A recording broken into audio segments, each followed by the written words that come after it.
Youngest to oldest. Herding cats is a tough thing, but herding eagles is even herding eagles is even harder than herding cats. And that's what Rob McAuliffe and Lee Barcombe are trying to do. I think it's George Brendler's over there joining them. A good turnout here, I would say. Obviously, this could be tenfold, and you Billy still wouldn't Wheaton, have we're talking about everybody. you. Come on out, Billy Wheaton. But even if you're not playing, if you're an alumni, you're welcome to come onto the field here.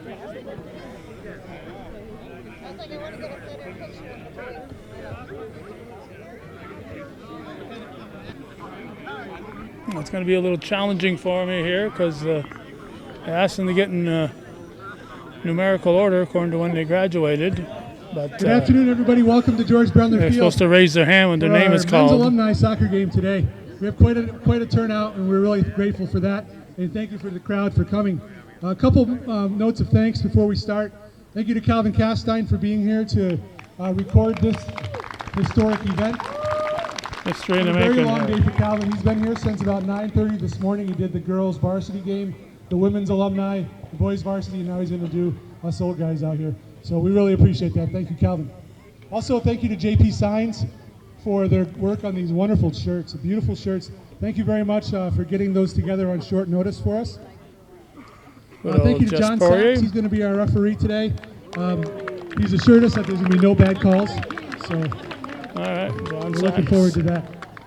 All right, we're going to start with the most experienced players on the field today. We'll start with the class of 1969. From the class of 1969, Tim Bayshard.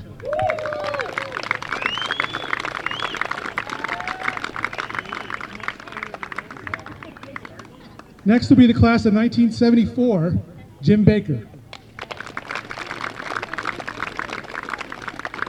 Class of 1976, Tim Ryan.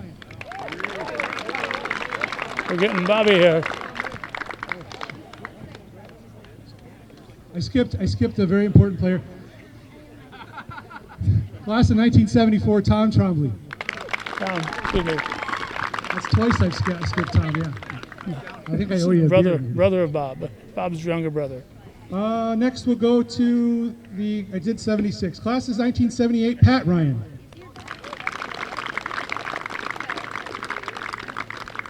The class of 1979, Bill Whedon. Class of 1980, Matt Bayshard.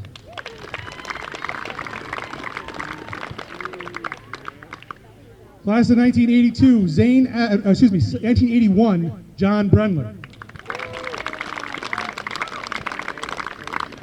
And 1982 is Zane Adams. Class of 82, David Barcombe. Class of 82, Dan Davis. And class of 82, Scott West. That may be the best represented class that we have here today, honestly.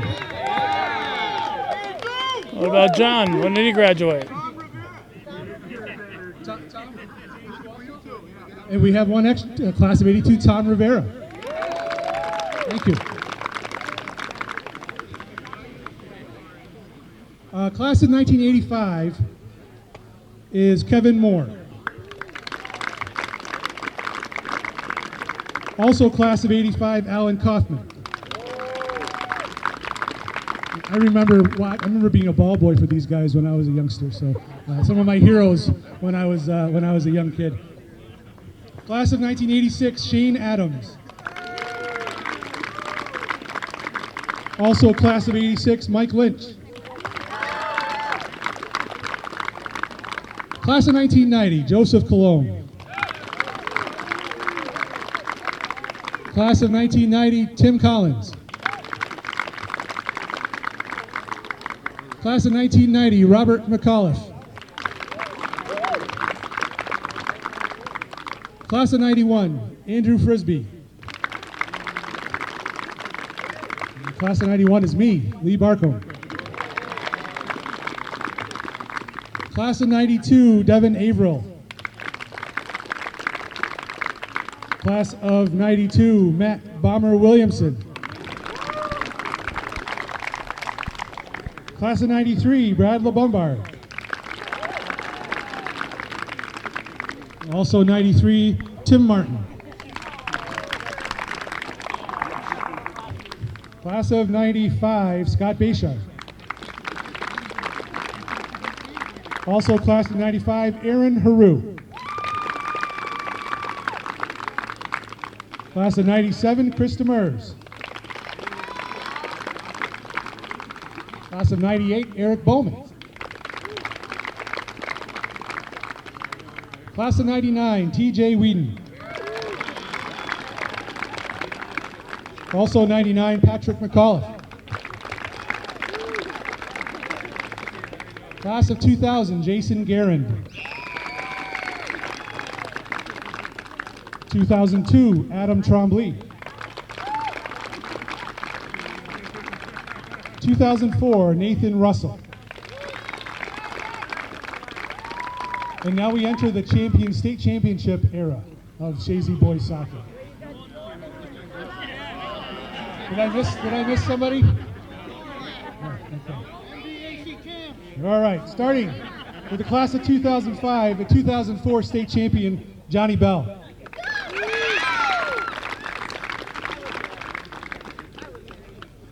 A three-time state champion from the class of 2008.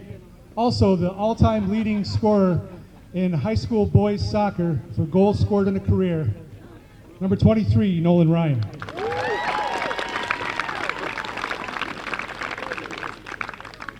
Two-time state champion, 2005-2007, from the class of 2009, Jason Baker.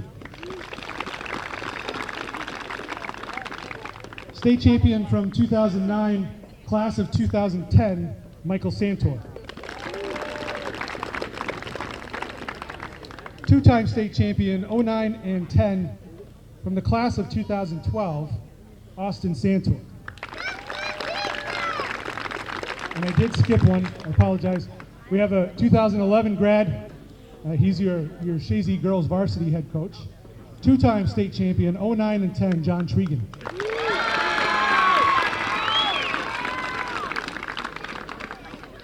Better wake up. Let's see. Did I do Austin Santor? I did do Austin Santor, right? Did I announce you already? I did. I do it twice. Austin, two-time state champion, Austin Santor. He's going to be in the goal today, so he's going to need extra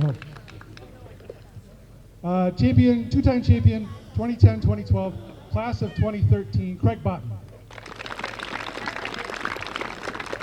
Two-time state champion, 2012, 2013, class of 2014, Brendan Ryan.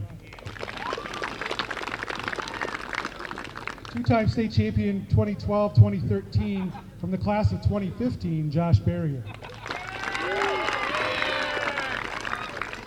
State champion from 2013, class of 2017, Gage Duquette.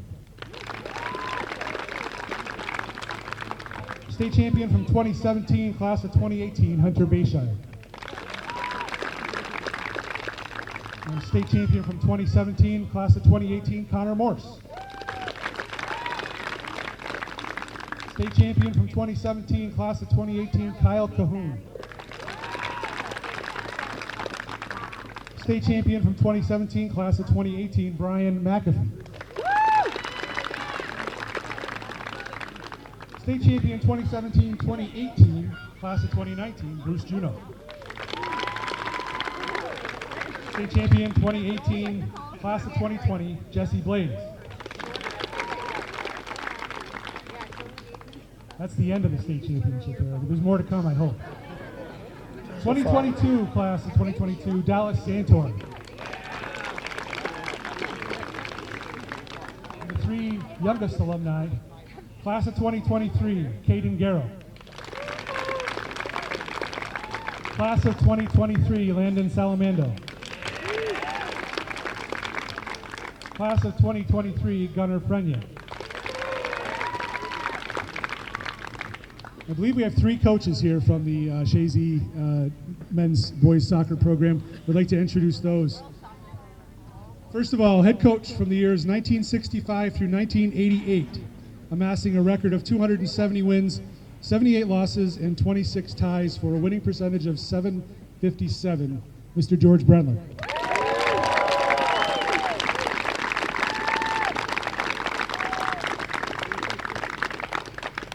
Head coach from the years 1989 through 1995 with a record of 115 wins, 28 losses, and 2 ties, winning percentage of .800, Tom Tregan.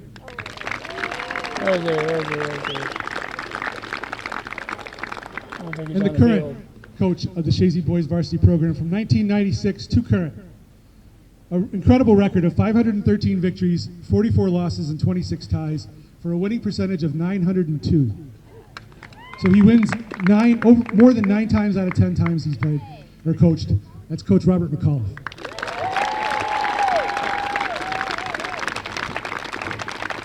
We're going to do our best not to get injured out here tonight, so have some fun and cheer us on.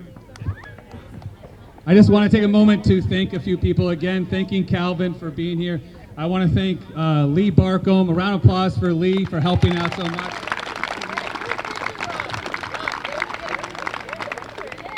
And I want to thank Kathy Ryan over there. Is there any events in Chazy where the Ryans aren't volunteering anyway? So they had to. Kathy Ryan, round of applause for her.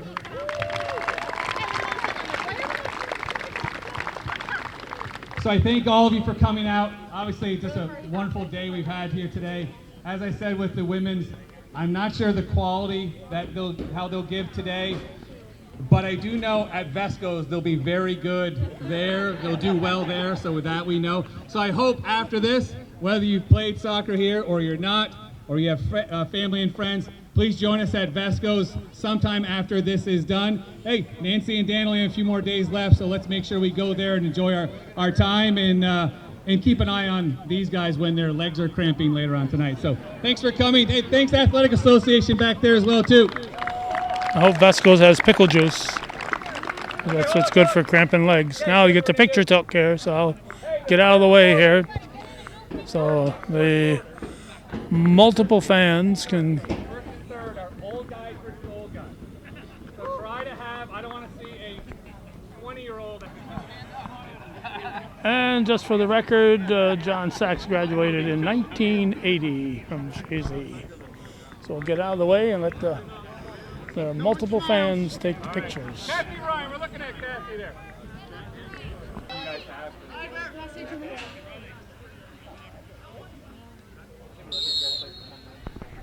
Well, we're starting the alumni game, Calvin, and it's gray versus green. And it will be interesting. Of course, you filmed the introductions over there, and it's kind of neat hearing when they graduated and who they were and who had state championships. And we got Coach McAuliffe up here now. That's nice to have the coach up here. You had a good victory today, so congratulations on that. Thank you. That's an excuse not to have to play and hurt myself. So, I was bringing this up. I know one of your goals today is to make sure there's no ambulances that show up here today. Uh-oh, we made it. Yeah, so here we are. That's Tim Martin himself, Yep. the Division I soccer player. Oh! Tim Martin. Action right away. And come diving off the line as Santor. So it's got to be fun for you to look down there, Rob, and to see all these players back here and to know that you coach most of them. Well, I say most of them. Yeah. Well, a lot of them A down lot of there. them, yeah, sure.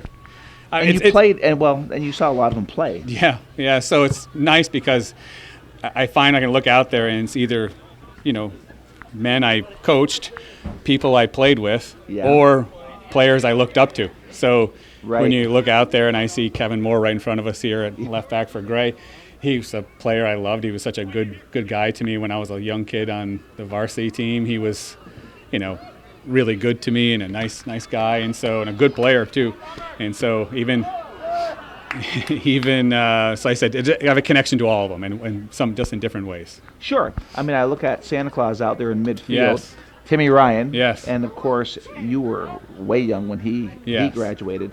Yeah. But Timmy's loves soccer, and he said he wanted to go out there for a few minutes, and I said, well, don't hurt yourself. Yes, yeah. So, but he was like a 1976 graduate. Something like that, yeah. And I know that he might be doing this because his wife told him to, from what I gather. Kathy was pretty determined that he gets out there and plays. So you were doing the announcing of the players' names, Yes. and I'm just sitting there looking across, and I see this bullet from about 10 yards in, going toward the net. I go, what old person just hit that one? Yes. Nolan Ryan. Oh, yeah. So, I mean, Yeah. I say old. Nolan's what, in his early 30s. Yes. But I'm going, who? I mean, it had like some pop to it. And who Yeah. else? Nolan Ryan. Yeah. And he almost hit the upper 90 Yes. with that shot, which was pretty amazing. And, I mean, you had the luxury to be the coach of the most prolific scorer in New York State history at all levels. As so many people know, Nolan was such a great player, obviously, but what a great person he is. Humble. I remember Calvin mentioning years ago he scored a very big goal for us and on this field, and he scored and turned around, ran back to half field, and just waited for the kickoff. He was never someone who was looking for lots of attention. He just he would never rub it in. No, he'd just do his job, and and that's how he looked at it. I mean, that's how he looked at it. Yeah. He treated it like that. Yeah. His goal, that was, he didn't celebrate it because that was his job, score a goal. Yeah. And it's like, okay, I did my job. Yeah, here's Tim Ryan. Yeah, or Tim Martin. There's Martin. Chips it up. Oh, almost over the net. Oh, we got a fish in the net there. Okay, there we are. Yeah. And who's in the net? That might have been Lee Barcombe. Is that Lee Barcombe attacking the net like that? Yes, all in. So he's well, of course, he helped organize this, right? He did. Lee and I, did a lot of work with, kind of getting things going. Lee did a great job helping me out. JP Signs with the T-shirts, they did a great job. Kathy Ryan helping, getting stuff organized. And then, of course, Nancy and Dan Vesco. We obviously love going to Nancy and Dan's, but as everyone knows, the original spot for our alumni weekend has always been the Weathercock. So a sad time that not having that place to go to. It was such a iconic place for the North Country and Chazy, but Nancy and Dan will be good hosts for us tonight. And unfortunately, it'll be the only time they host for this because, as we know, October 14th is their last day. Yeah. So another loss for the community of Chazy. Yeah, it's too bad. But I mean, their reason is perfect. They're retiring. And they deserve the right to do that. I think Dan said it best. I asked him why they were doing that. Why they were kind of closing up shop. He says, "You ever been to that really good new restaurant in Willsboro?" I said, "Yes, I have." He goes, "Well, I haven't." And I kind of understood his point. What he was trying to say was that I don't get to do a lot of these things, and I don't get any of that free time. So it's I get the opportunity to do those things now. So when they have music going on and it's well attended, I'll say, "You guys sure you want to do this?" They go, they're like, "Shut up, Joey." Yeah, we're good. Yeah. We're going to do this. But so it's got to be an event like this. 'Cause, I mean, we had the alumni women, the alumni guys. You had the two games scheduled. How long to set this up, as far as from the time that it became a thought to here we are today? Well, we've done it a few times before this, and so we kind of had the plan in place on how to do it and just kind of replicate it. And really, what threw us off was the Weathercock, and of course, I announced where the date and location about a week before the Weathercock burned down. So then when it burned down, we had to make some changes because Nancy's only stays open so late, and so we had to move games up a lot earlier. That caused some problems, and so, but everything worked out, and everyone's been great. And we actually found a day. Now, the day's not over yet, but a day in this, summer, fall that it did not rain. We got lucky. We'll see. Who knows so the next far. Few hours. But I think the weather forecast is you're going to be fine. Yes. For the game. Yes. But you're right. I mean, it's been nothing but rain for the last 3 months. Yeah. But the field is holding up remarkably well today. Yeah, a lot of rain. I was a little concerned today about this field. Yes. With the games on it, but it looks like it's dried up pretty well. It's 4:20. We've been playing on. There's been people on the field for warm up since 9:30 this morning. So. It's quite, taken quite a beating. But and I want to just give a shout out to Keene to make the trip up here. Yes. I mean, for them to agree to come play on an alumni weekend is really nice of that team to come do. They this. have a really nice coach, Brad Holbert, and I told him what he was getting into, and he was saying, that it's really exciting for his kids to get an opportunity to play in front of a lot of people, and all that stuff. And so he was more than happy to do it. And, so that was fun. You had what? Chris DeMars defending Tim Ryan. Yeah. Tim Ryan still has that competitive juice in him. Shane Adams there. Shane, that's Matt Bayshard, I think. Is that Matt? Yeah. Alan Kaufman cleaning it up. Mike Lynch there. Oh, look out. So But I think it's so neat for the community and even your teams over there, the girls and the boys, to watch these legends of Chazy soccer out there. Yeah. Yep. It's fun, and as you know, so many of them, my players, I talk about my former players over and over and over again. And so I'm always telling stories of this player or this game. And so when they see these players, they might think how come they're not 6'10"? Is that DeMars? No. DeMars to Martin? Try to. Yeah. So, I tell all these stories. They probably think they're larger than life. And so a lot of them, and it's funny, I'll have kids tell me, Coach, I saw so-and-so, one of your former players. And the other day, Herb Perot, I know, Joey, you know who Herb Perot is. Yep. Herb Perot, who had a few, some of his children played for me. He lives in Alberg now. And Herb always made my T-shirts for our soccer camp every year. Okay. So this year he said, I'm going to bring them to you. And I'll bring them. I said, could you bring them right to school? Because I either bring them to my house, I got to bring them all the way to school. And so on our school doors now, we have all our doors. Oh, Chance. Whoa. So now all our school doors are numbered now. And so for security purposes, law enforcement need to come to the door number 15. So, what's his name again? I'm saying apparel. Herb Perot shows up one day to bring my T-shirts, and he goes, I pulled in the parking lot, and I look at the door you told me to go to, and it was door number 23.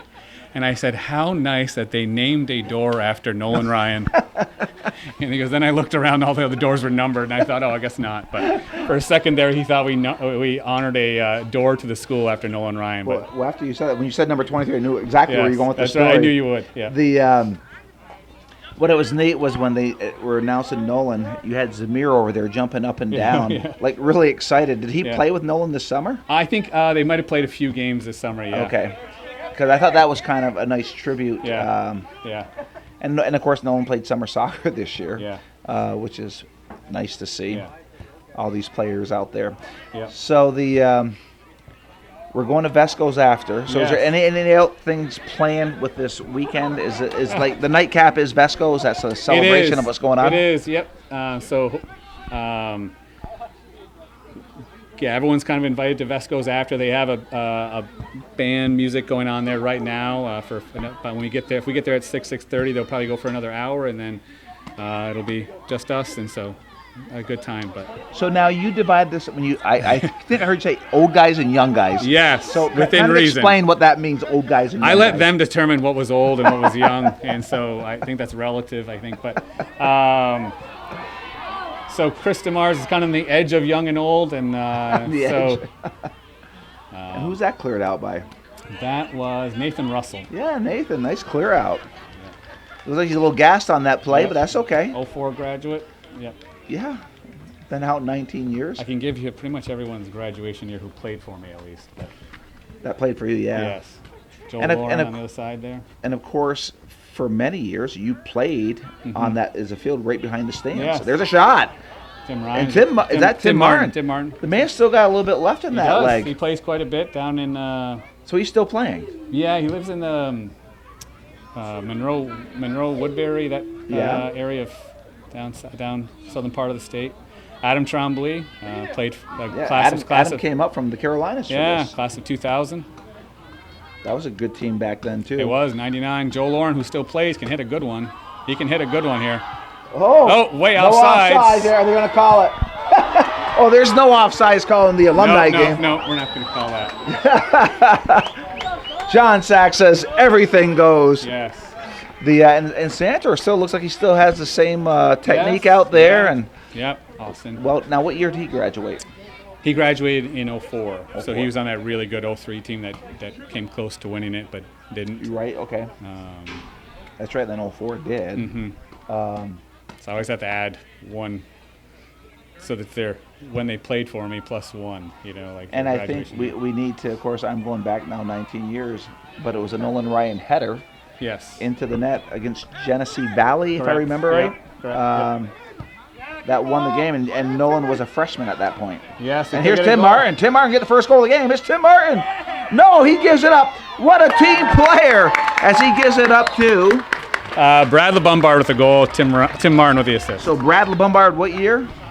He was a 95? Well, let me see here. 96 graduate? Brad. 93? 93. 93 I missed graduate. that Wow. And from Tim Martin. Oh, yes, I was wrong. Yeah, I was thinking, yes. Yeah, 93. And Tim, so it was 93 to 93. Team, was Brad and were they teammates? Yes. Wow. Don't tell those guys that our strategies now, Danamora defense. Lee Barkham just came up, and with that 1-0 lead, we should probably explain what the Danamora defense is. So poor people from Dannemora. So when we were little kids, there was one game or a couple games that when George was coaching, well, even before I played, that they played Dannemora, and Dannemora would kick the ball off and drop everyone back when Dannemora had a school. So a lot of people don't even know Dannemora had a school. So all 11 players plus would drop back to the 18. He would, kind of be close to the 18, and so it made it very difficult. And so, so the name has stuck to the point where my players in 2023 will say, well, they have the Dannemora defense against us. And I mean, I've heard that forever. Yes. So is that like a Chazy thing? Yes. Like, do other schools say that? No, it's Chazy thing, just, right? And so we've been using it, and I can kind of intentionally kind of keep that going along, and keep it alive, and so. The Dannemora defense. Yes. Well, it is a strategy. Yes. Yeah. Right? I mean, there's different strategies on the soccer field, as you well know. There's Andy Frisbee, a really good player. His dad, Rick Frisbee, straight across his wife, Sue. And I'm going to go back in time. My high school year, Rick Frisbee was my coach. Oh, yeah. Now, I was not a starter. It might be shocking to you. I was not a starting soccer player out there. But I was on the team, so I had one of those roles of support. Yeah. And you had to practice with these guys. Yeah. So I made them who they were. That's so, right. So that All year, so credit to I'm going back in time now when we actually won it against Chazy, and it was always a battle. Mm-hmm. But the boys, we were undefeated with 3 ties, and I always remind them that it was the support team that helped you guys. So, but you know what I'm really impressed with this year on your team is the play of Ben West and Elijah Valentin. Yeah. Coming off that against. There's a shot across, a chance. Ooh, they came out against Canton. I know you were concerned about that game on how well they played. Yeah, we've had some injuries, and we've had to have some young guys step up, and they have. And Elijah Valentin got a good goal that day. Unfortunately, he got injured right after that, so we're without him again. And so we've had to get through some injuries here early on. Tim Ryan? Me too. I want to see him rip too. it. We all want to see that. and then Ben. Yes, yeah, and Ben's done. Oh, Timmy Martin alone here. Oh, Tim Martin on a breakaway. Santor says, yeah, come on, old man. Here comes Tim Martin, the young guy against the old man. Oh, the old man shows why he's Division I. Tim Martin schooled Santor. Santor's like, come on, old man. He's out waving away. No, cut it out. Does Santor know he's up against a Division I player? Maybe not a state championship, but a Division I player. Yeah, Tim and I played in high school together and college together. Yeah, you played at Oneonta. Yeah, both. He was a freshman, I was a senior. Really? Yep, at Oneonta. So. Tim looks a little gassed down there. So Tim looks a little gassed out there. It's a long run. So yeah, 93. So I mean, it's like what? Come on, Tim. 30 years ago. That's right. Come on. I mean, he's not even 50 yet. Come on. Is he? No, he wouldn't be 48 or something. He's 48, yeah. Come on, Tim, you aren't even 50 yet. Mike Lynch. So the gray team leading 2-0. Yeah. Green team 5 minutes left. But look at the enthusiasm of the green team, Calvin. They're all up, standing up. They aren't sitting down on the bench. These guys. Well, no, there's a lot of gray sitting down. They think this game's already won. Because all the young guys haven't gone in yet. Yeah. So they think they've all won. I asked Tragan down there, I said, I know you're the MVP of the Final Four. Are you looking to be the MVP of this game? And he basically said, I don't want to get hurt. Yeah. So how long, 15-minute quarters? 20. 20, okay. So we got 4:34 left in the first quarter as we've been. Maybe when Lee was mentioning about, George's, career and then Tom's and myself, it is kind of neat to think that we have had 3 coaches here since 1965 It is amazing. I mean, from 65 to 88, you had George Brendler, with a 757 winning percentage, and each coach that has come along has taken it to another level. Yeah. You know, I remember when Tom Tregan came in, everybody's going, "Oh my God, what's going to happen?" You know, yeah, sure. Brendler's retiring, and Tregan went out with an 800% winning percentage, and then of course 96 to current, you have a 902 winning percentage. So. Yeah, this is a job that doesn't come open often. Yeah. And whoever has it kind of hangs on to it for a while. We've talked about how there's some schools who get a new coach every year. Yeah. There it is. Oh!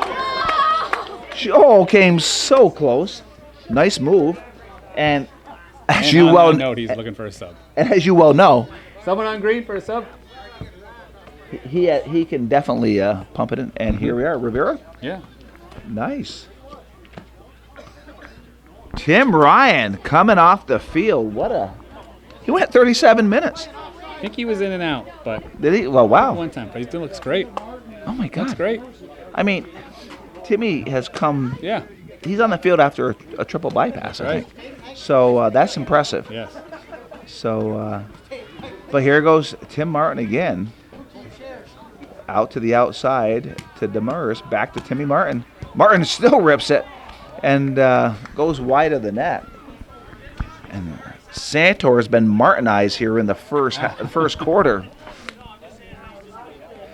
So Tim's got to tell Mr. Santor, "Do you know who I am?" But you know what I like about here? They're all smiling, laughing down there. It's just getting together. We'll see what the fourth quarter looks like, though. Well, more grimaces, maybe. But. We may have some pulled hamstrings by then, or some cramping up. Cramping up would not be uncommon, I would think, for these guys. But a nice crowd today. Yeah. And it's been back and forth with the ladies. Look at that touch. Look at that. Look how. So Rob, I'm looking at this. Yeah. Years have gone by. Oh, here's Nolan Ryan. This may be the first goal for Green. Oh, he gives it up. Oh, what a save! And who the shot was by? Shane Adams, I believe. No, is that Zane? No, Shane. Oh, Shane Adams. Yeah, okay. That's Shane, yeah. Okay. So Nolan Ryan, again, the unselfish Nolan Ryan gives it up. Now Nolan could have scored that, I think, if he wanted to. But what I love watching this is they still play the same soccer. Yeah. Oh, here comes Chris. Oh, he's. But you know what I'm saying? The ball's on the ground. They're moving it. Playing the system they learned so many years ago. If you look on the T-shirts too, we did try to catch both boys and girls programs. So you see 9 stars on the top of the emblem and on the bottom 3 for the girls. And so we tried to. Oh, really? Hit all the. So now where are the stars on the green? If you look at the front of them. Yeah. Okay. Well, that was a nice. On both shirts. Right. That's a nice touch. Yeah.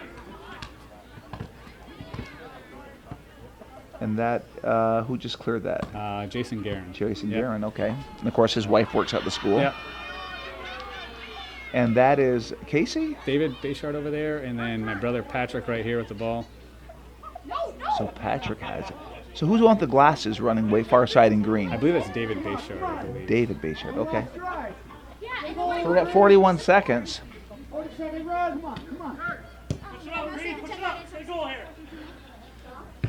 Oh, that was a nice. If I remember correctly, I think the last one ended in a tie, and I think the even years won the one before that. Yeah, because you've had 2 prior to this, right?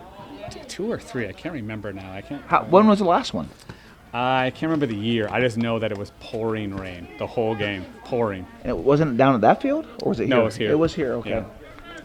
Well, the field was dedicated what year?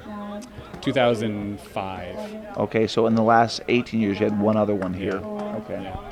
We had one tentatively scheduled for 2020, but obvious reasons that didn't happen. Sure, understandable. So the first quarter comes to the end. Calvin Casson on the camera collecting all the action. Are any of these guys bringing back memories for you, Calvin? Yeah, some good. Some good memories? Do that math again for me. 2005, you said 8 years? 18. Oh, okay. I didn't say 8 years.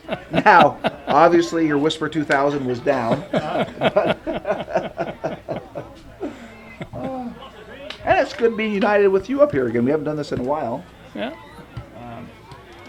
It's been, you've been busy with, being a legislator. That takes up some time. That takes some time, and So you've been a year. How many years legislator now? this is my 4th year. Hey, boys. Wow. Boys, we need that ball. Need a ball. And boy, the official John Sachs sternly says he needs a ball out there. Mason, there's one. TJ has one over there. No, John Sachs, he's nonstop with that whistle out there. I mean, he's calling a lot. He's calling a lot of stuff out there. Getting paid by the whistle. He's getting paid by the whistle. Very serious guy. So now these are the younger guys. Yes. Okay, so this is going to get a little more, I would say, intense. Yes. But it's going to be interesting. Yes. Oh, where'd they learn that? Pass it back, get some space, come to the near sideline. Boy, I've said that a lot through the years up here. So here come the young guys. Josh And Berry. actually, you got a lot of alumni do work here too, right? Yeah, so you see out there Josh Coaching. Josh Berry, who's a special ed teacher in the elementary and coaches the JV team. Craig Botten, also on Gray, doesn't teach at Chazy, but he's our modified coach. He's the coach. John Tregan at right back, who's a 4th grade teacher, and obviously the girls varsity coach. Who else can I say here too?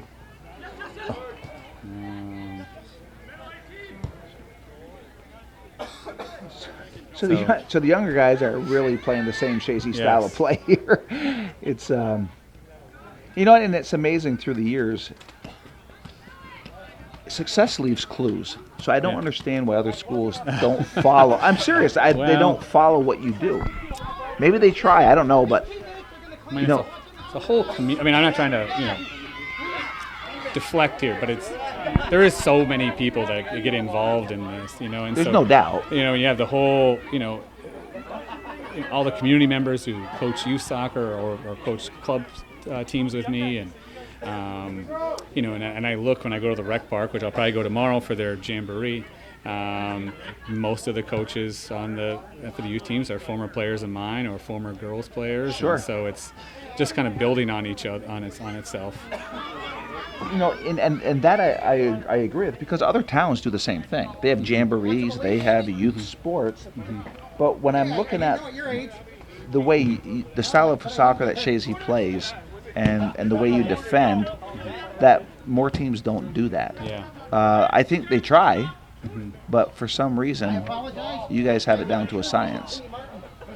Well, some days I say yes, some days I say no. Most days, I should say most days. But I think it was your son who asked me what was my greatest accomplishment for playing or coaching over these years, and he said, really what it was, part of it is just this, how much joy I've helped give these kids, now men, and absolutely, the community, and what great moments we've had all together over the years of winning championships and big games and being here for big games and eating Mickey fries. Oh my God! But like you say, I mean, obviously you're the one that with the X's and O's, but you're always gracious, giving credit to everybody, which is well deserved too. Yeah, everybody does deserve credit for that. I mean, the parents who are running these kids to practices, who are going to the summer league tournaments, going to the summer games, and then the kids themselves who want to be engaged. Yeah, I was proud of my current team. Yeah, we played a tough game. We played a tough game Thursday against Plattsburgh High. Tried to recover on Friday after a long game. And that one stung. Yeah, I mean, we didn't even lose. We tied, but lost in the PK shootout. And then on Saturday, had to dig deep, missing some guys on Saturday to beat Canton. And then on Sunday, I drive by Beekmantown High School at like noon, and like 8 of my players are on the Beekmantown turf practicing on their own. On their own? Yes. I drove by, didn't even know they were there. Here's Nolan. This could be dangerous. Nope. Oh! Landon Salamando taking Nolan Ryan defensively. Nice play, Mr. Salamando. That was fun to see. Yeah. Connor Morse there. Yeah, it's Brian McPhee, whose brother Dylan plays for me right now. Is that Brian? Yeah. Wow, Brian had a good career. He did. Tough defender. Yeah. There's John Tregan. And of course Dylan's having a good early year here. Gage Duquette in gray there, just lost it. So you're early in the season at the varsity this year, and it's looking good right now. I mean, like the kids, again, I say this every year, they seem to get more comfortable every game. Yeah, as they I move think we're a forward. few games off from being where we need to be. Right, think I would last say year- so. I would say last so, year yeah. we were on like game 4. We were probably hitting, in our stride. This might be a little more game 6 or 7. I think we just kind of find the problems and fix them and keep narrowing down to games that are much cleaner. And today was not a clean one, but. But what, so the younger players don't mind mixing up a little harder than the older no. guys. Some things don't change. Brian McAfee fouling somebody. I see that. So who's got the ball now? Gage Duquette. Wow, haven't seen him. I forget what country he's been in the last 3 years, but I think he was Isn't he a Marine? Yeah, Southeast Asia, I believe, somewhere. Okay. He was. I'm not sure exactly where specifically, but. I think we tagged him as Wonder Boy. Did we? I think that's Yeah. what it was up here in the booth. Yeah. Me and Poissant. Yeah. Jason Baker, a great player, played for Plattsburgh State. Just, Hey, listen, he had the big header down at Plattsburgh he did against against E-Town. E-Town. That was Yeah. a big one. I always remember where I was that day because it was election night. Oh, was it? Yeah, 2008. And Wow. So I remember going back home to watch the election results. As you and I know, we always say what we're. I mean, I voted like 3 or 4 times that day. So Well, yeah, I well, was- no, I understand why. The but you and I both admit we're just political junkies, and there it is, the first cramp, Yeah. and it went on the young team. Well, I think Jesse had a little knee injury prior Oh, to this. I think I saw him get Jeez, injured in the men's hopefully league. I'm hoping it's just a cramp, and not. Oh, I think we're good. Go ahead. And so, I think I saw Jesse get hurt the other day in the men's league final. yeah. Oh, yeah. But you and I are both political junkies. Yes. And yes, I remember that. Just remember that. Going home and yeah. watching. I mean, election election results. night is like Super Bowl. We're sitting there in That's front right. of the TV Yeah, just it's fun. watching. It is fun. Yeah. You bounce around and hear the talking heads, what's going on. So, no, it is a lot of fun. So going back, it seems like every year you seem to get the best out of these young gentlemen. I know there was, like every year you lose seniors, you got young ones coming up. And like every year you have concerns. And I'm sure you did this year with it, because offensively, from last year it was weird because from the goalie out you were all new. And they only gave up 1 goal during the whole year, which is phenomenal in itself. And then this year it was from offensive to the midfield, basically. Well, not. You still have some, but your offensive strikers are all new. Yeah. We have high expectations of the kids, and we expect them to perform at a high level and give a good effort. And so I think the older players expect the younger players to perform, and sometimes it does come across as, I've said this many times, it does come across as a little arrogant or pompous, but we do plan on winning every game we play, and it doesn't always happen. But expectation and goals, there's nothing wrong with that. Yeah, we look to win a state championship every year. It doesn't happen, but that is our goal. But the bar has been set, so you never play below the bar. No, and so I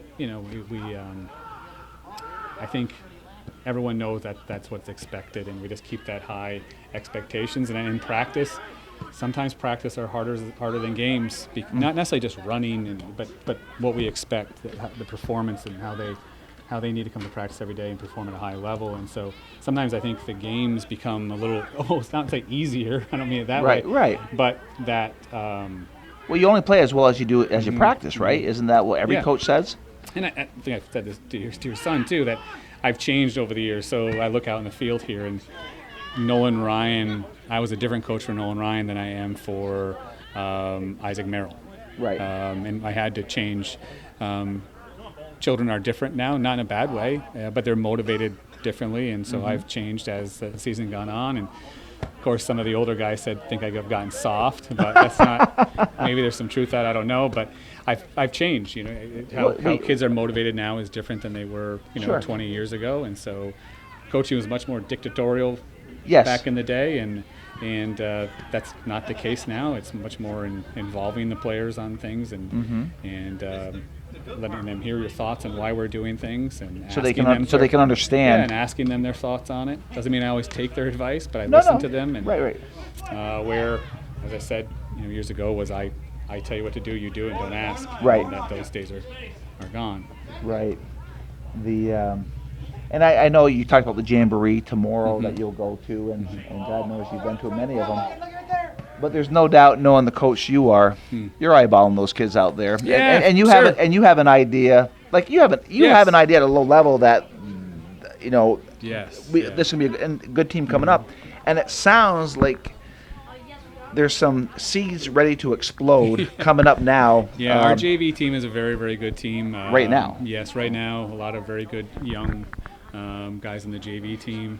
We have two 9th graders starting for us this year and 2 10th graders too. So the 9th and 10th grade right now is a very strong group. And so we have high hopes for them, but we have high hopes every year, so that's not going to change. And so, but yeah, we have a young group who's played a lot together. My son's on that team, so I've been with them since they were, literally 4 years old in the gym at school playing little tiny soccer games. And I look at a 9th grade Landon Dupree. Yeah. How well he's doing out there. Is it Price Parker? Yeah. Is he a freshman or a sophomore? He's a sophomore. Sophomore. Now, did he play varsity last year? No. Okay, so up to varsity. So I look at these 2 young players on how well they're doing early on in the season, which is kind of neat. Yeah. So you're always looking for talent, and you've been doing this a long time. What's the future hold for Coach Rob McCullough? I don't know. I haven't hid this. So I feel like I'm on a major show asking, "Are you running for president?" Right. So I'm catching you off guard. So no, that's all right, because I've said this to many people that the first time that I will think of retiring from coaching is when my son graduates, he's a freshman this year. So 3 I'm more not saying years. I'm going to, but that would be the time. If it makes sense, it would be at that period of time. And I just need to find one of my guys here to take over too, and obviously people like Josh Barrier and Craig Botten are 2 really good possible choices. I would obviously say John Trigan, but I think we've got him locked in with the girls for the next. He's doing a nice job 20 the years, girls obviously. program. Yeah. First year going to the Final Four. That's pretty good. Yeah. Yeah. Well, obviously he's bringing the same philosophy he had under you to the girls program, and and we looked. I was thinking this too the other day. Our modified boys coach is Craig Botten, who there he is right there. Our JV coach is Josh Barry, who's out there. I coach the varsity team. Our modified girls coach is Sonia Brindisi, formerly Sonia Dupree. Oh, okay, yeah. Who obviously played soccer at Chazy. Our JV coach is Christy Wilson Moser, who played soccer here and married James Moser. Yeah. Great player. And then John is the varsity coach. So every one of them is former player of Chazy. And I don't want to stop here, Rob, but you have a lot of former players coaching in other schools. Yeah, that's right. Yeah, a few, and then some who are not in the area who are coaching in other states. And chance here. Oh. No. Adam Knight, that was. You have, was that Adam Knight? Yeah. So, and you have one other. I think you played with him. Coaches college. Oh yeah, PJ Gondek. Yeah, PJ. Yeah, he's coaches head men's coach at SUNY Fredonia, has been for quite a few years now, and and then a bunch of former players and guys I played with who are coaching club teams and coaching lower level teams. Obviously, Damian Nevada coached at NAC for many years. Yeah. Matt Devins coached here and also coached at Peru varsity girls for some years. We can go back and all my assistants and JVs, coaches from the years. Obviously your son Galen. Right. Tim Mulligan obviously was one of my assistants, who's the head coach. Been head coach at Plattsburgh High girls for many years. Yeah. Kyle Cahoon, who's out here in the back for Green. He's a modified boys coach at Beekmantown. So a lot of great guys. Yeah. So success past high school, which is really nice to see. Yeah. Where's my next thought going on this? When you said the PJ Gondek, his brother. Yeah, Chris, obviously one of the best players ever here. So what was really neat, and this was a great event at the Weathercock. It was November. Yes. It was the USA England World Cup World Cup game, and you had a big event there that you guys put together. I think on impromptu, kind of. Yeah. And it was.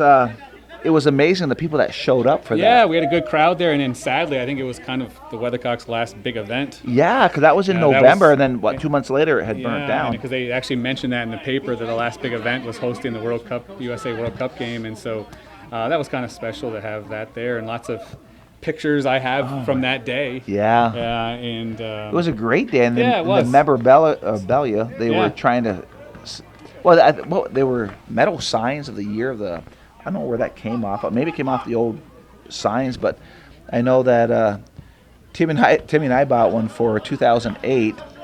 For our boys, their senior year. Yeah, we raffled off a whole bunch of stuff. We had old signs from Route 9 that had all the state championship plaques on it, and we built new ones. So we auctioned those off and auctioned off our old uniforms, and it was just a great day, and it was a lot of fun. It was a great day. Is a nice word for it, because it was. Yeah. Lee did a great job being the MC that day. Yeah, that's right. Lee was there. Not stunning, not surprising that he was. Yeah. But I guess we let people know we're in the second quarter, so it's the young players. Yeah. Nobody has scored from the young. It was the old players, and it was Gray leading 2-0. The Wonder Kid sends it across. A lot of green not getting back, so now they could be on the counter here. Look out. Bruce Juneau and Eric Bowman there. Nice play by Bruce. Mm-hmm. The recent graduate, not too long ago. 18. Yeah, I mean,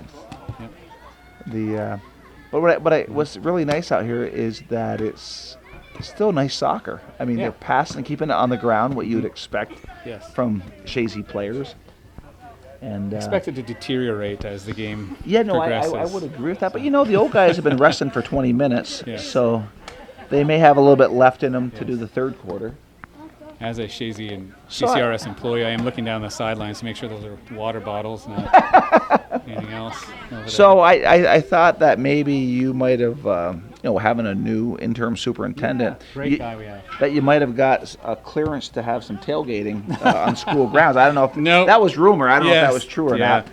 Great guy, Stan Majeka, our new interim superintendent. Great guy. He good friends with Mark Besson, another former interim superintendent for us, Mark Besson. Yeah. So just, and maybe you did know this, but when Mark became the interim, there were three of them that interviewed, and they all knew each other, and they were all talking to each other on the way to the interview.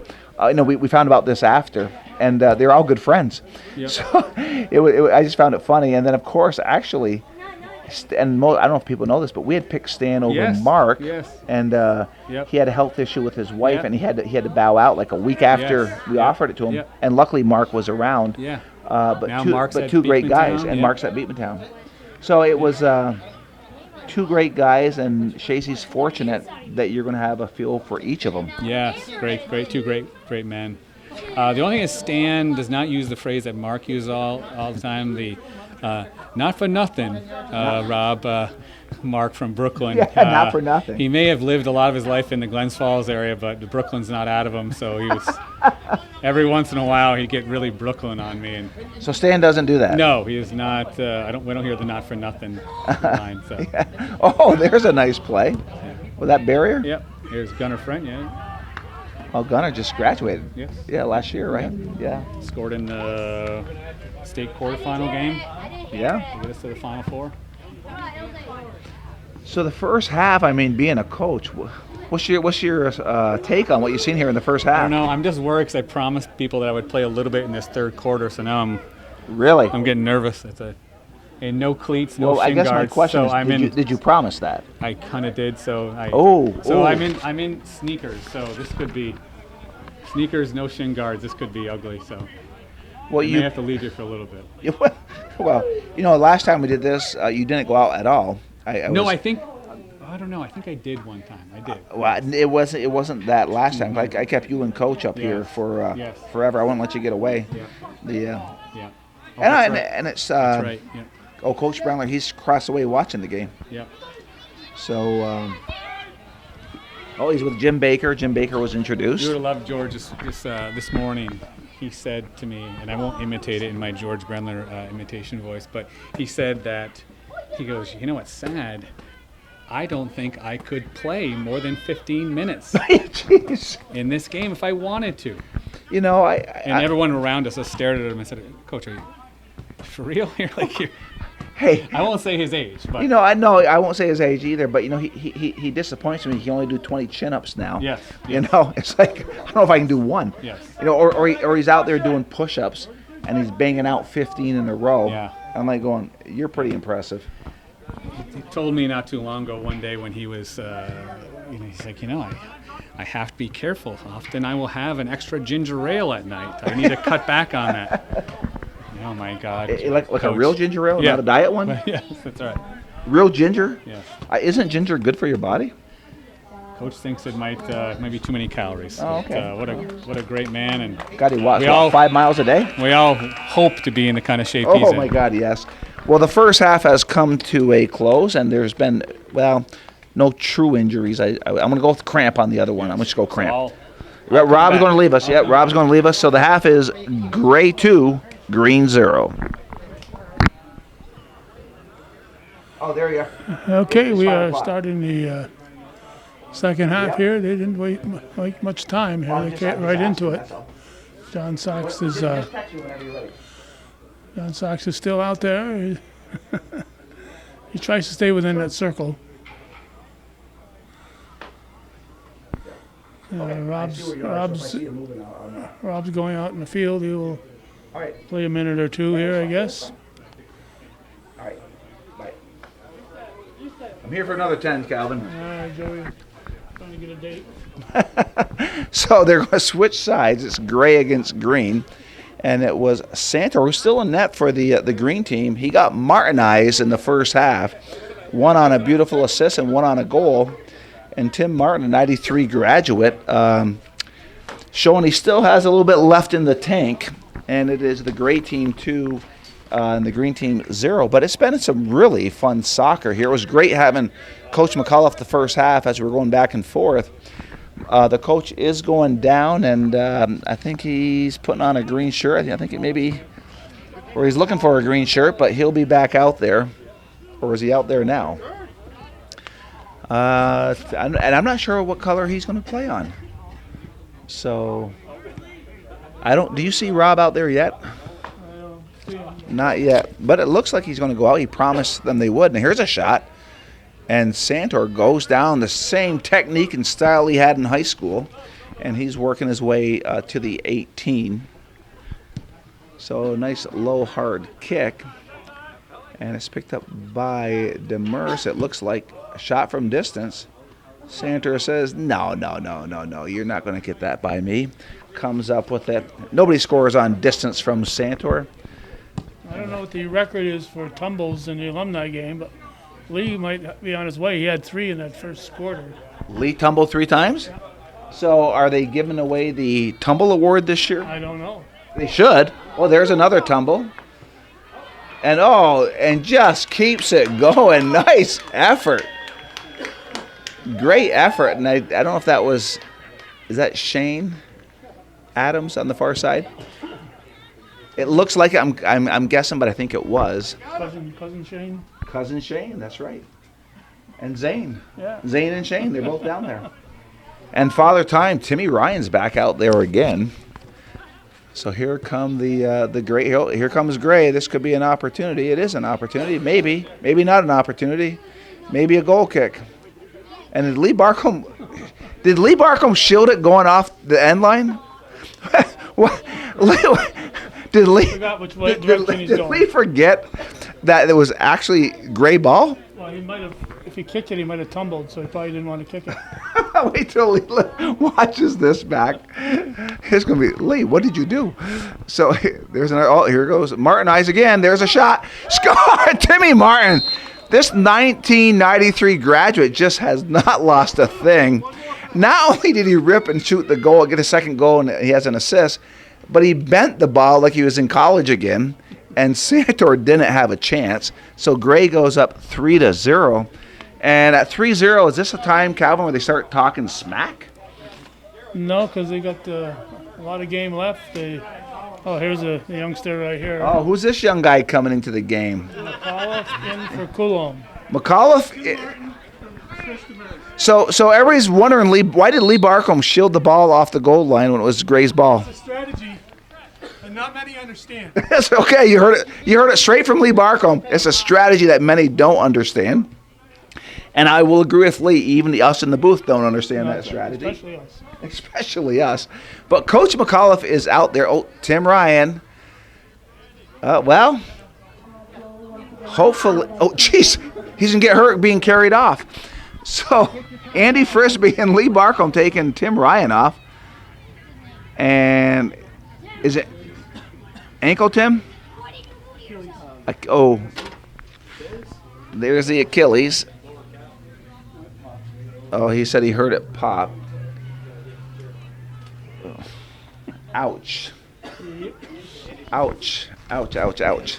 And the wife wanted him to do this, right? Well, we'll have to remind him of that. I have to remind Kathy of that. So the ball is back in the game. So Tim Ryan out of the game, and we heard him talking down below. He said he felt his Achilles pop, but he's still walking, and there's a shot by Adam Trombley wide. Timmy's laughing it off. If he can't make it to Vesco's tonight, Kathy's in trouble. Well, my guess, knowing the gamer that Tim Ryan is, he's completely in for the whole thing. So he's one of those guys that says, "Coach, don't take me out. Don't take me out." So coming off is Tim Collins. Getting rid of all the Tims out there. So there's a through ball. It's a nice hustle. I don't know if I could run that. I know I couldn't run that fast. And Mr. Haru coming off, Mr. Frisbee coming off, or going on, Mr. Frisbee coming off. So, Andy, you aren't hurt down there, are you? You didn't hurt yourself, did you?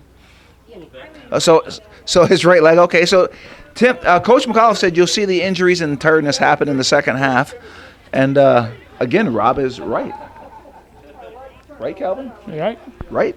Rob is right. Rob is right.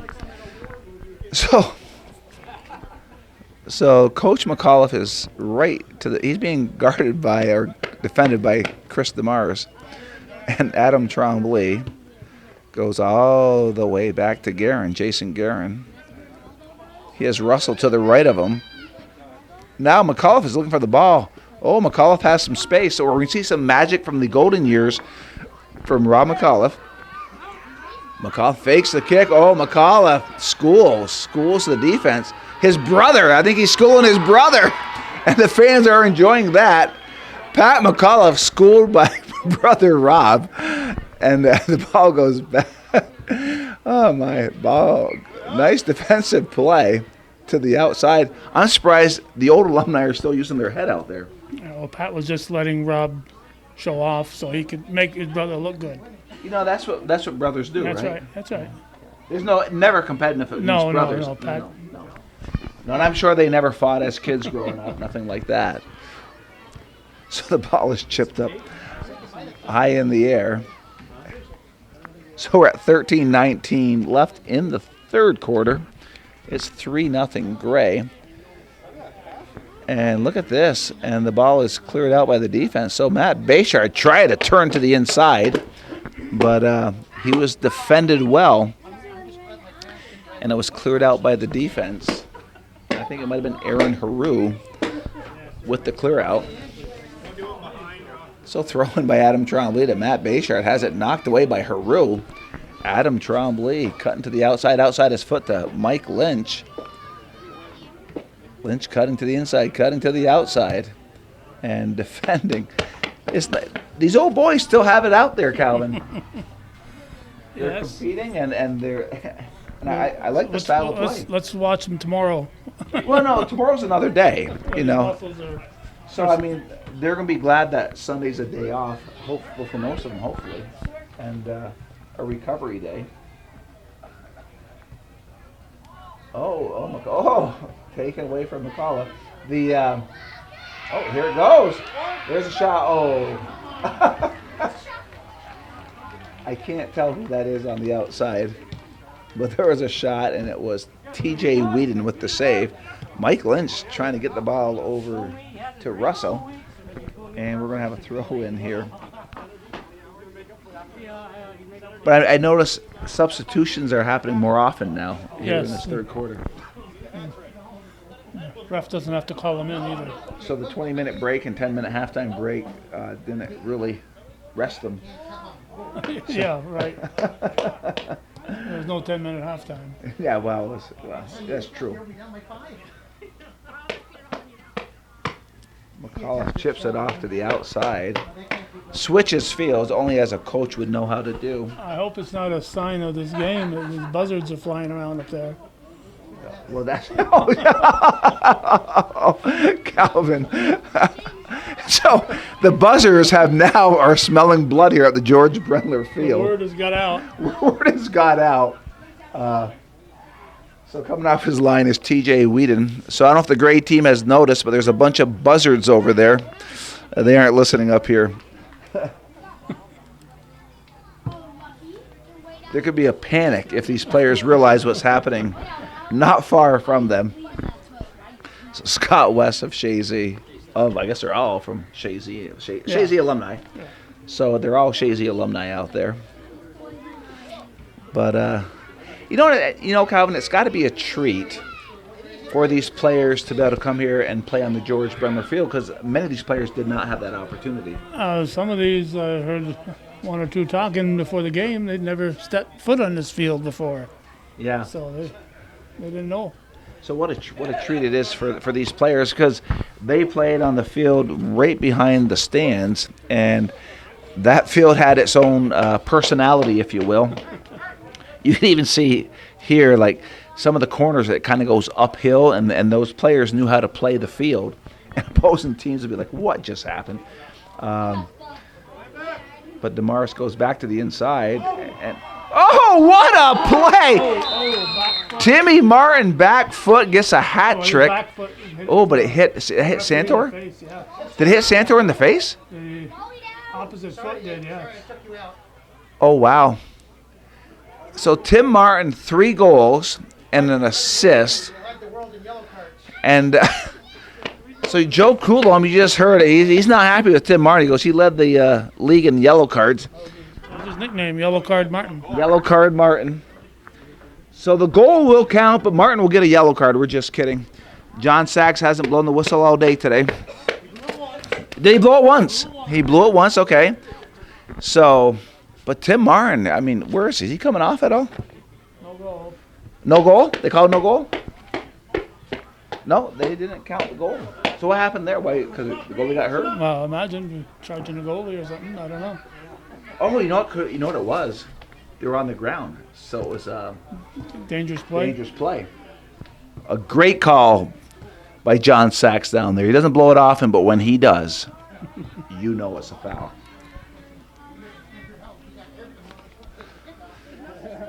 So the good news is McAuliffe is still out there. Not hurt. Oh, nice play. Who other than Tim Martin? He wants that hat trick now. He's like a buzzard right now. He wants that hat trick. You know, the buzzards have moved on, Calvin, Yeah, kind yeah. of. There's a couple, but they're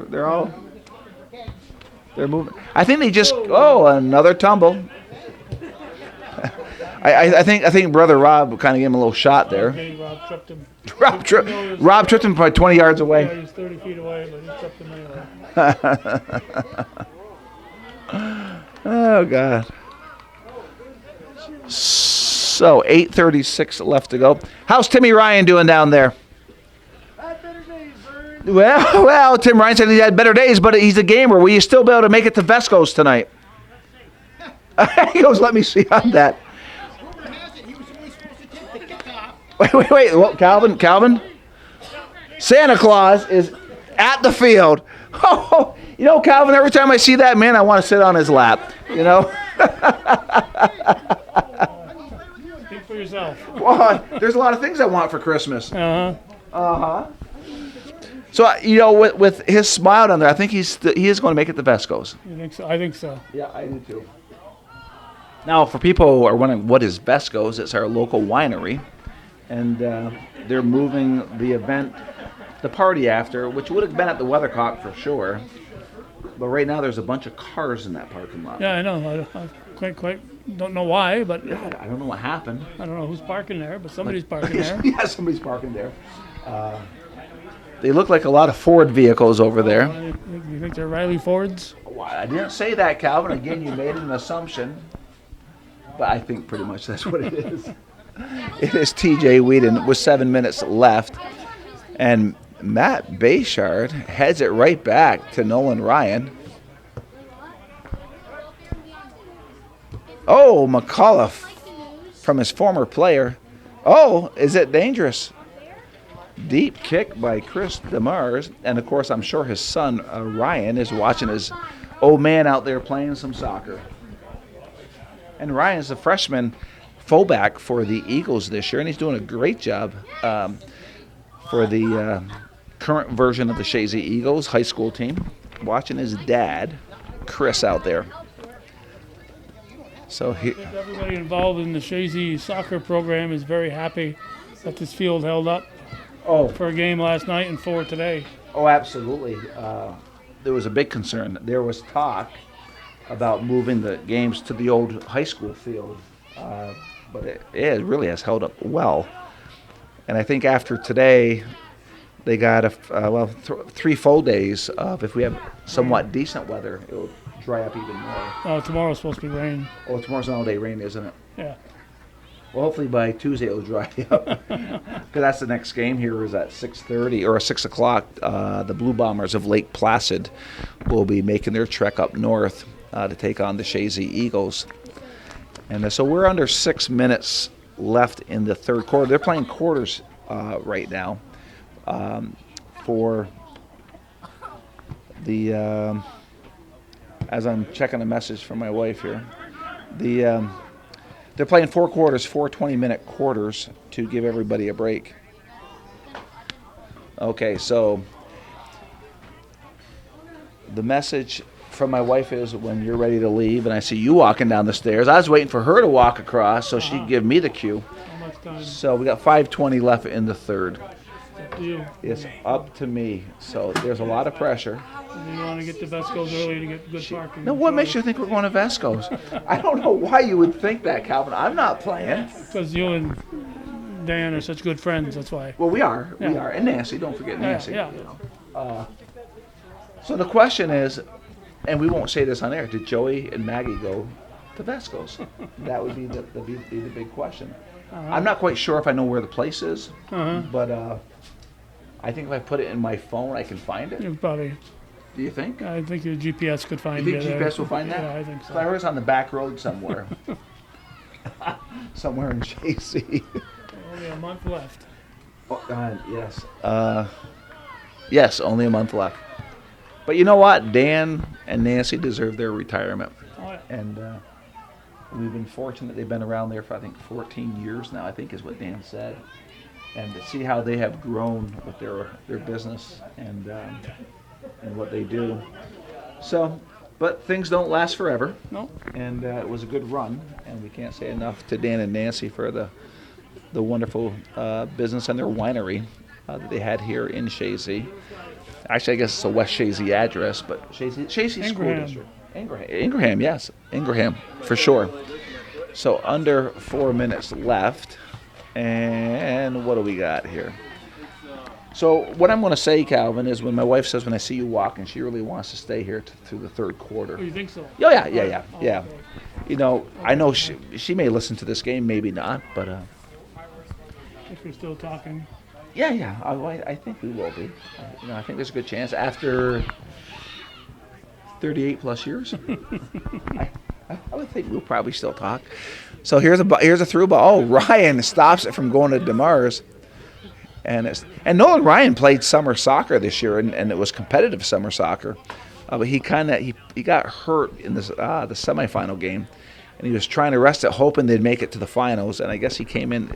This is straight from Nolan. That he went in the final 10 minutes of the summer soccer game, trying to preserve his energy and giving us time for his body to heal, which I think was a leg issue.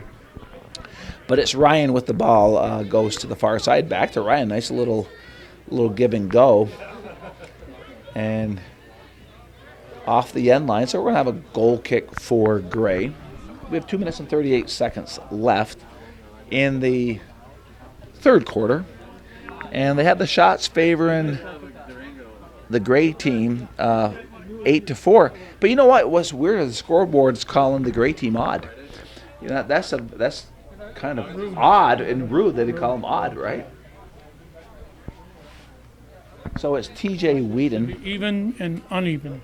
Yeah, there you are. Yeah, that'd be more acceptable, right? The Whedon with the kick.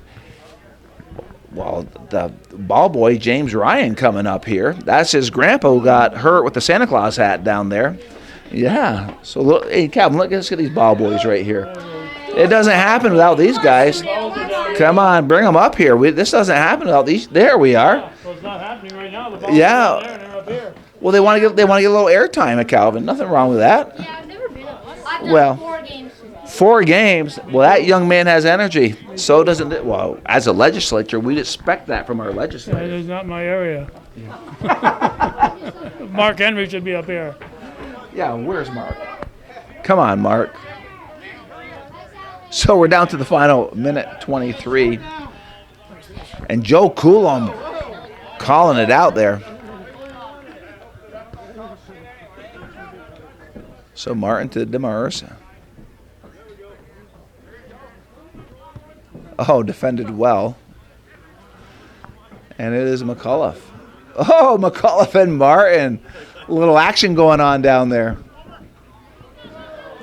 Oh, here comes Lauren.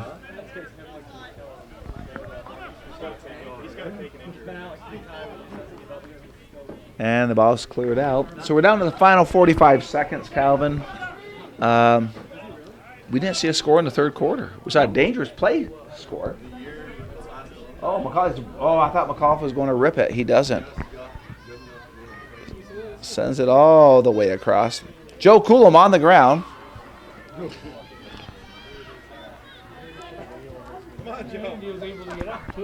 he got right up. That's the Lee big Barkham thing. was giving him That's the big thing. an elbow to the head. Nobody saw that. The official wasn't looking.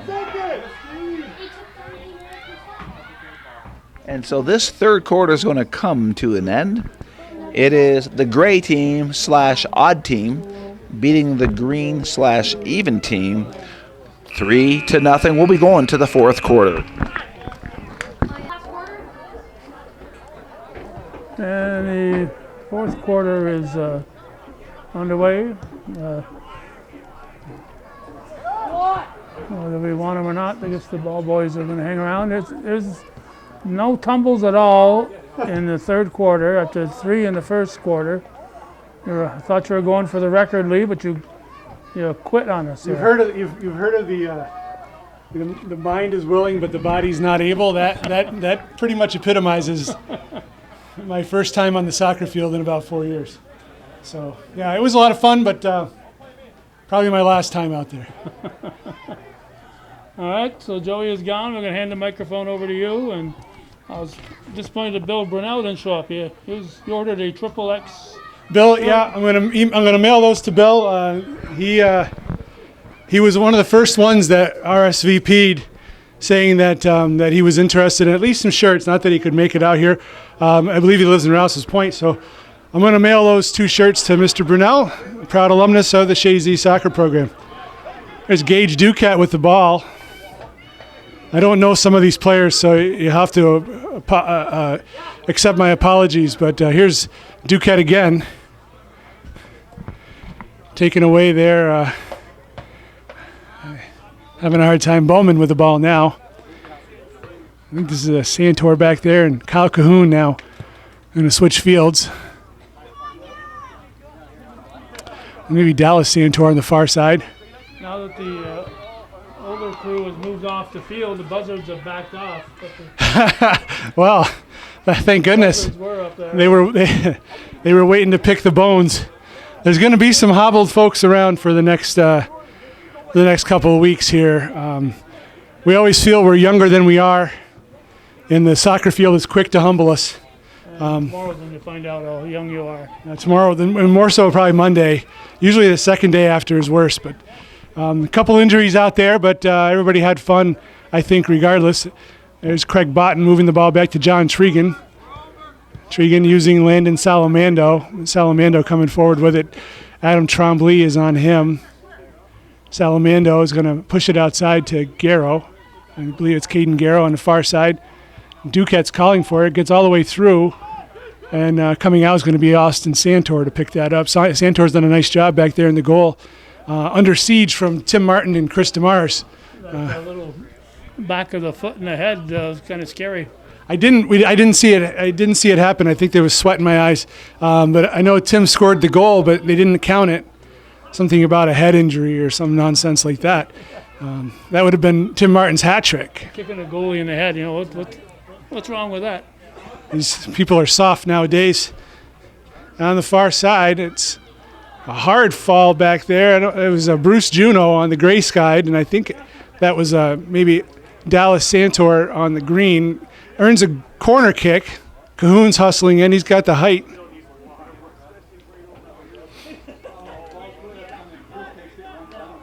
This the most important part was all the camaraderie out there, and you had Rob up here for most of the game, and now I'm glad to see he's out there playing against some of the guys he's coached. There's a shot toward upper 90 from Kyle Cahoon. TJ Whedon's glad that missed the goal. TJ's done a fine job in there. He's been playing all summer in the men's league, so he has that experience, and he's sharp still. This game will be replayed many times tonight at Vesco's, I'm sure. Well, in our minds, no doubt. It'll be even better about 11 o'clock tonight, this game. It always gets better as time goes on. You remember all the better plays, and hopefully you forget the times you've fallen down out there and the poor throw-ins and all that stuff. There's Tregan using a square ball to Barrier forward to Duquette on the Grace team. Duquette square ball to Garrow. He was not able to control that. And I don't know the green team as well as I know the gray team. I have to apologize for this.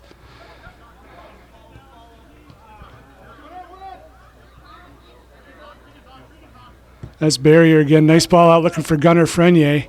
Gunnar Frenier, one of the graduates from last year, streaking down. Frenier square ball, top of the 18.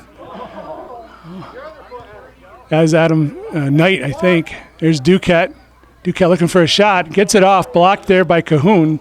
Kyle Cahoon playing real nice back there defensively for the green team. Going to be a corner kick for the gray team with just under 15 minutes to go in regulation. 2-0, 3-0 lead for the gray team. And I'll tell you what, Calvin, even if it's tie, we're not playing overtime. I'm going to say regulation today. No Poissant rule today. There's a nice shot. A beautiful save by Santor on a head ball from Barrier. Josh Barrier with a beautiful head ball. Better save by Santor. Botten is going to switch sides. Giving it on near side is going to be Duquette to take the corner kick.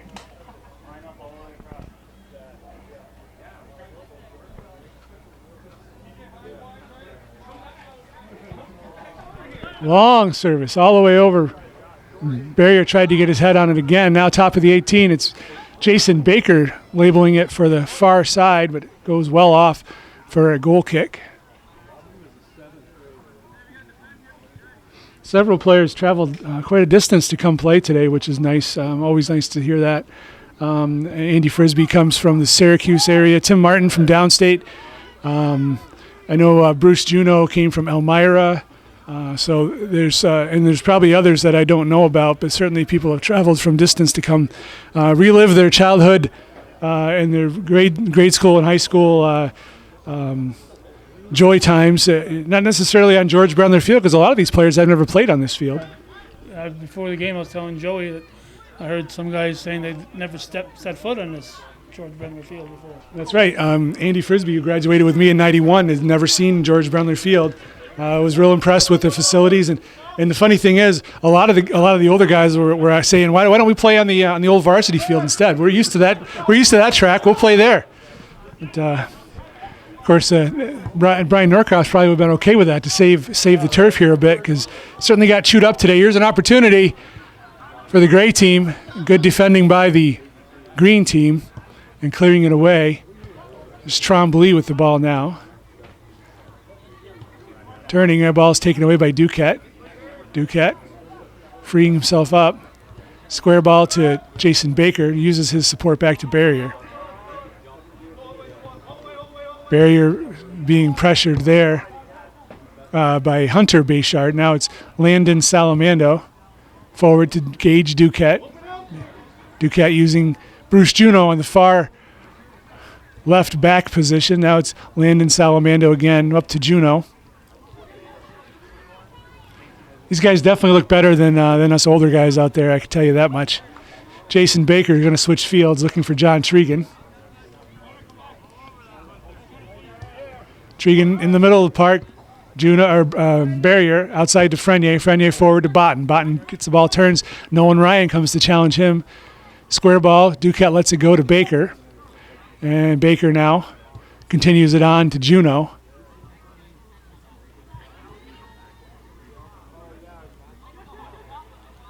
Juno chips it in. Headed away by Cahoon. Now it's Duquette, top of the 18. Looking for a shot. Rips one toward the goal. Santor watches it go wide. Dives after it just to make sure.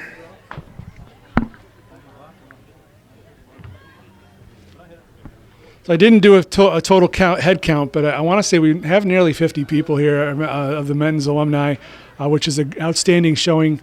Nice to see a lot of faces that I haven't seen in a long time.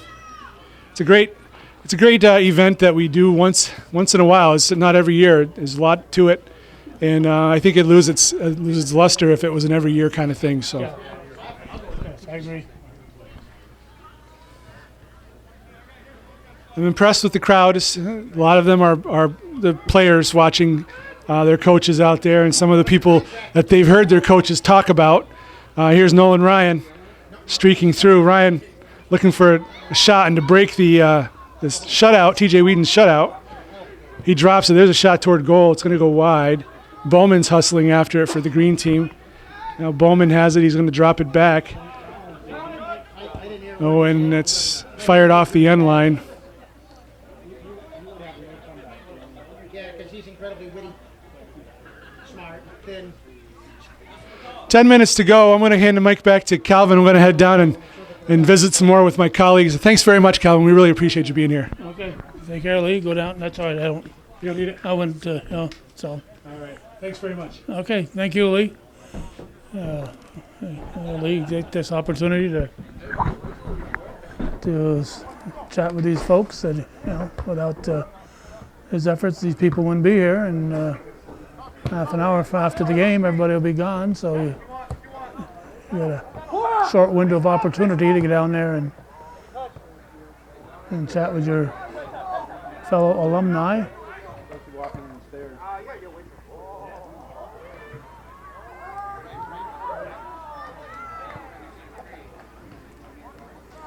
And we're in the final 10 minutes of the game here.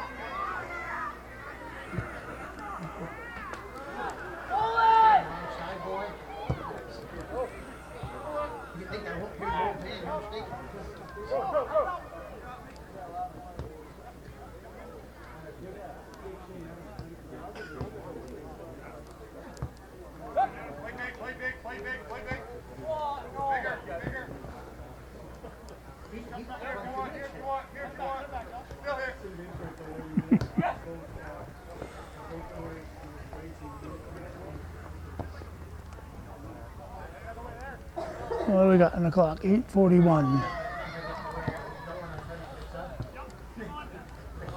Well, it's been a long day.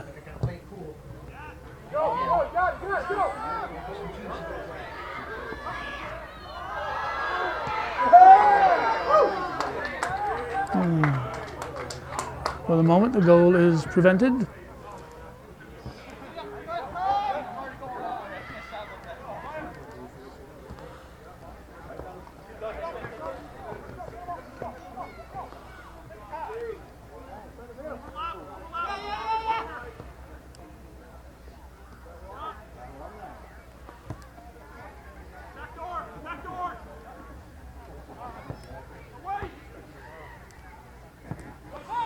I was saying a long day. We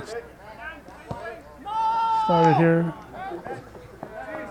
ready to record at before 10 o'clock. We started recording at 10, and it's going to be close to 6 before we get out of here, so it's a full day on our feet, and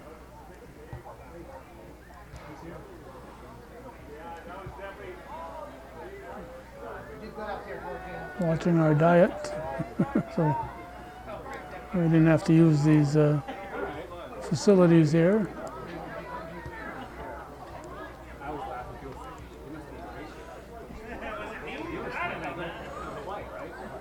A lot of work went into this. If you're an alumnus, thank the folks who put this together for you, men and women.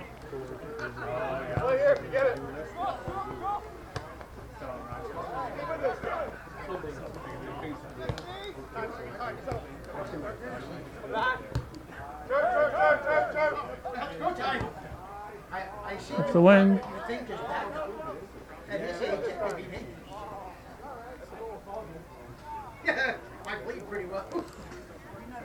And we are down to 6:20.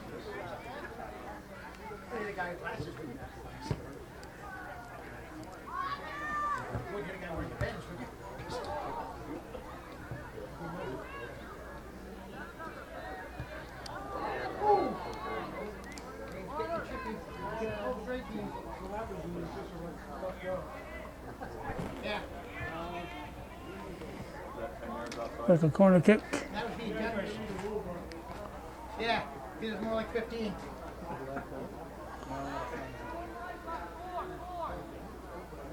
No way Timmy Martin would do that. It's not like he ran into the goalie trying to kick him out.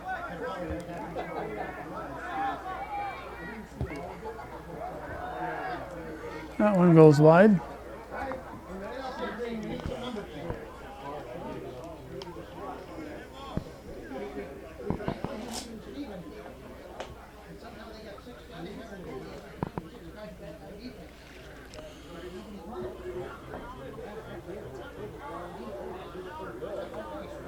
I'm going to have a corner kick if they can find the ball to do it with. It's ready to come. Here we go.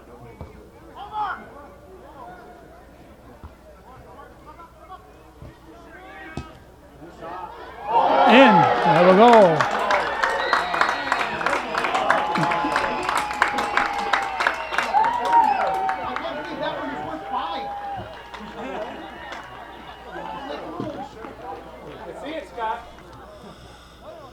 So is Hunter Bayshard scoring with his team on the scoreboard. 3-1 now with 4:40 on the clock.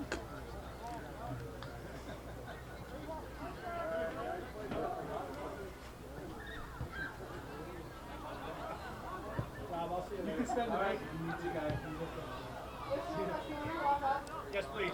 Thank you so much.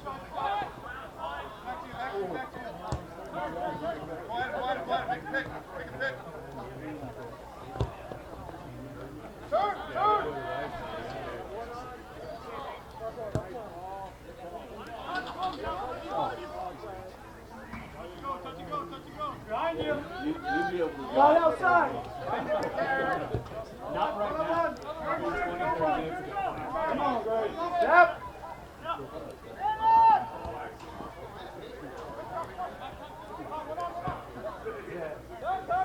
He's on, my boy. There you go.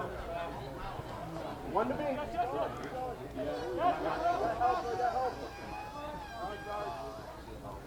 What do you got, John? Now down to 3:31. Take it down, get time, get time.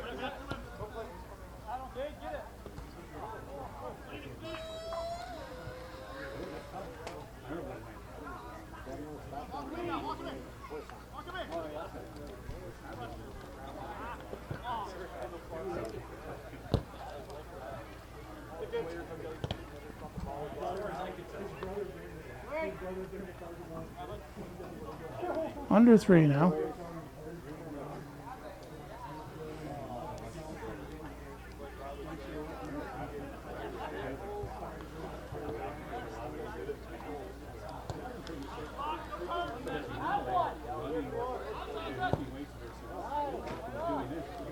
Right on net.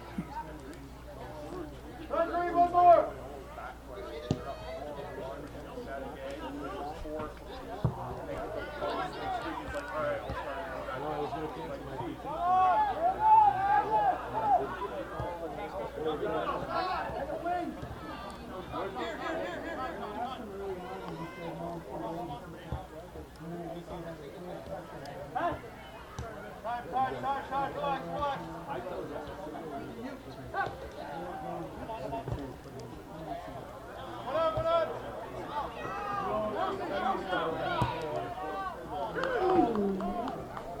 Two-minute warning.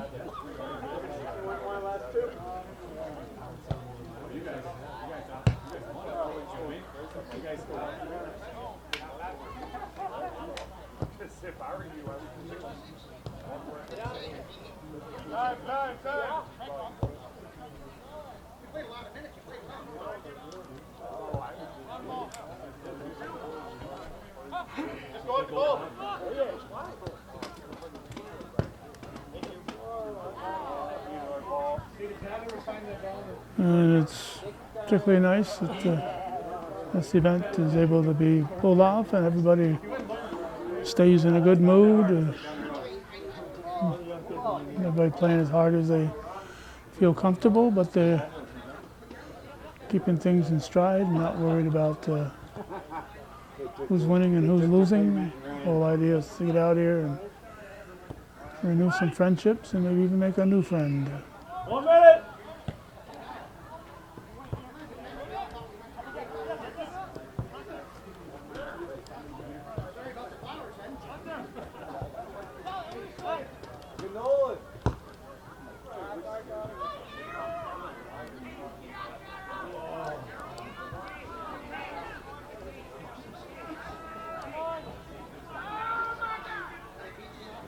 You have 30 seconds left to score 2 goals in the first round of baseball.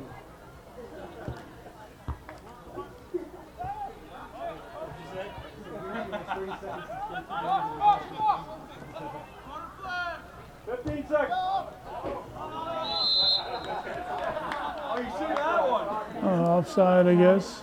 So that's going to wrap it up. Hometown Cable's visit to Chazy at George Brendler Field for the men's soccer alumni game. And make no doubt about it, no matter how much work Lee Barcombe and Rob McAuliffe did in putting this all together, this never would have happened if Mr. George Brendler hadn't moved to Chazy all those years ago. He set the tradition here and made Chazy and soccer synonymous. Thanks for watching and supporting viewer-supported local television, Hometown Cable TV, worthy of your support.